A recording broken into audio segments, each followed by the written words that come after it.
Hi hello trending ఉన్న ఛానల్కు స్వాగతం. అందరికీ కూడా నమస్కారం.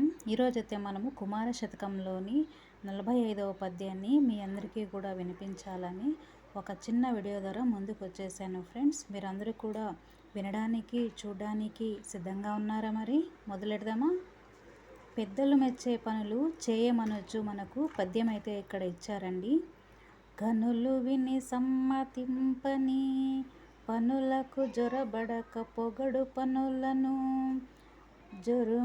జొరుమెందును బొంకబోక కడు సజ్జనములతో గలిసి మెలుగు జగతి కుమారా.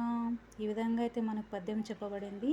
ఈ పద్యం యొక్క తాత్పర్యం గురించి మనము ఇప్పుడు తెలుసుకుందామా? మరి పెద్దలు ఇష్టపడని పనులను చేయవద్దు, పెద్దలు మెచ్చే పనిని చేయుము.